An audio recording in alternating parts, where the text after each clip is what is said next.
Hello po, Ma'am Hello po. Marisa. Magkasama kayo? Ate ko po. Okay. Sister. Sister. Sige, anong namang papagawa? Haircut tsaka color din. Tsaka trim. Kasi nag-ano siya para sa Buwaghag, ano? Anong cut? Or- layered sa din. Medyo parang ang ano niya kasi parang kang kapal. Para So, gusto parang ko ninipisan? ninipisan. Tapos yung color ayoko na ng ganito. Parang May sample ka ng... Sa inyo rin galing. Oo. Mas madali kasing maintindihan pag... Dito rin yan sa inyo. Pero pwede ba yung ida-dark siya, tapos di ba habang dumadagal, nagla-light naman kasi. I-dark ko to ng konti. Medyo Medyo hawig kayo, ma'am. Ay, talaga? Paras kami Yan. Ganyan din to Yung gusto mo, ganyan Yung hair, napapagawa. Talaga? Dati, di ba? Ganyan.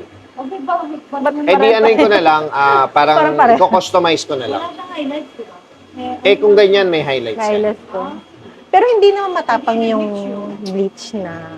Light lang. Oo. Ayaw kasi Light nung Pero wait lang, isa-isahin muna natin. Kasi Okay. iba yung case mo Yes. Sa'yo kasi may part na kulot. Gusto mo ring ma-straight yan. Oo. Okay. Yes. Sige, ganito. Unahin muna nating i-straight to. Okay. Tapos, malalaman ko kung after ng straightening, kung anong kulay yung pupwede. Okay. Kasi, after straightening, malaman natin kung matibay pa ba yung buhok or weak na or kailangan ng pahinga, gano'n. Okay. So, unahin muna natin to. Okay po. Tapos mamaya, usap ulit tayo sa color. Okay. Ha? Okay. Gandahan lang muna. Kasi, pag inuuhan natin lahat yan, tapos mamaya, hindi na pala matibay. Ay, gano'n. Di ba? Okay. May chance kasi na gano'n. Ayun. So, unahin ko muna to, ha? Okay. Sige, paparedy ko lang. Kulot pala talaga, no? Pero actually, straight ang hair ko. Hindi ko alam bakit ganyan. Kasi tingnan mo dito ko. Minsan, pag tumatagal, nag-iiba talaga Ako, buwagag ang buhok ko, tapos nung tumagal, naging straight naman, baliktad. Talaga. Baliktad.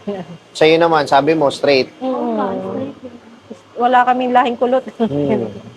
Yung sa'yo, parang wavy na buwaghag. Nagganon siya. Actually, last January ko lang ito pinatreatment. Tapos nagganyan na siya.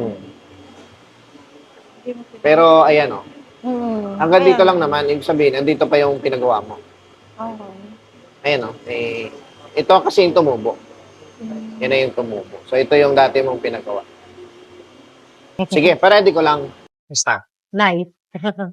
Ganda. So, hindi natin hin-highlight kasi baka mag-dry. Okay. Kasi inunat natin.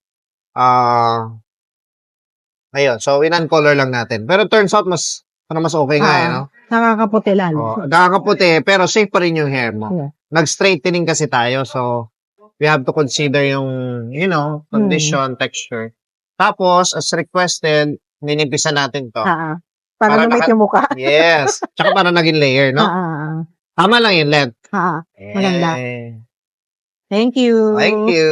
Okay na. Huwag mo munang i-wash. Okay. Mga, Lang. what do you call this? 2 or 3 days. Tapos alagaan mo lang nung pora. Okay. Kasi lahat yan nandun na. May mga, previous magiging problem na in the future, pora na yung may sagad doon. Okay? Okay. Thank you. Okay.